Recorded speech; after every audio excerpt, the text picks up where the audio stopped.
naman po ay kukwento ko po sa inyo yung kaganapan ng pagpunta namin dito sa Emerald Lake. Bakit ito ang lake na napili namin? Kasi hindi pa po ito masyadong pansinin ng mga turista at medyo magkakaroon kami ng privacy para mag-pictorial. It's her birthday and she wants Elsa. Happy birthday, Elsa. Oh, magic, Elsa. That's beautiful. You're She say happy birthday. You're such a pretty princess. Yes, and your bracelet. What's this? How old are you today? 3. 3 years old. Yeah. Oh, happy birthday.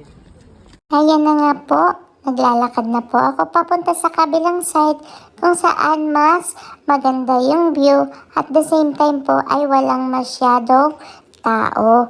Kaya makakaroon kami ng chances na makapag-video at makapag-pictorial. At isa nga po si Lily sa excited na excited din po.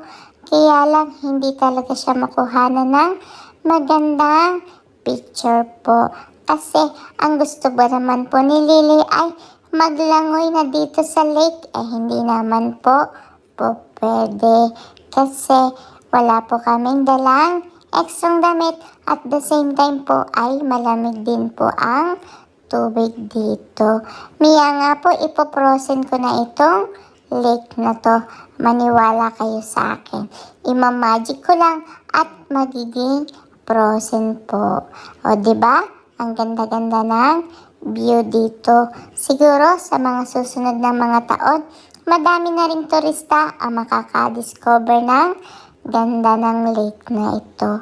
At ito nga po, pumunta kami dito sa side na to. Baka sakaling magkaroon kami ng magandang picture ni Lily.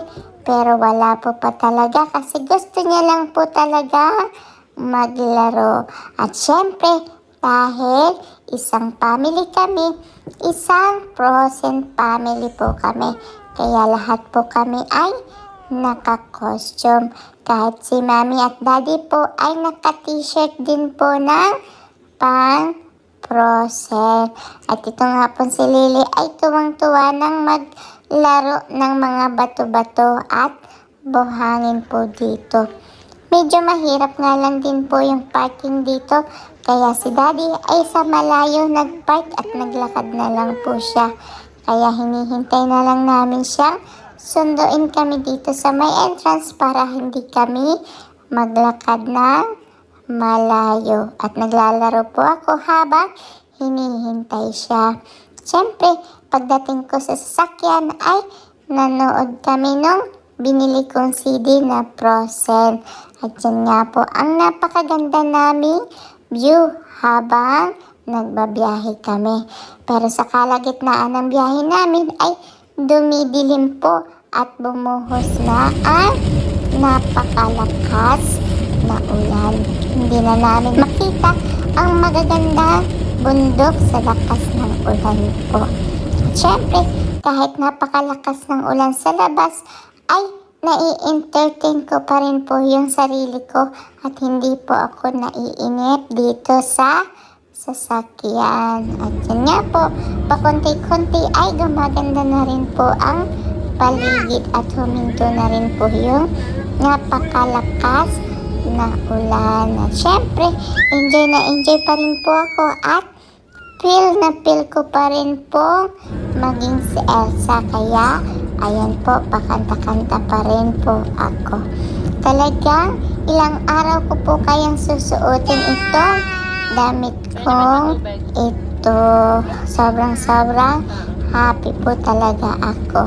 At yan na nga po, medyo mahina na po yung ulan at nakikita na rin po natin ang ganda ng paligid. O diba po? Kahit umulan ng konti, at least, umulan po nung wala sa biyahe na kami at hindi po yung habang nagpipictorial ako. Ana!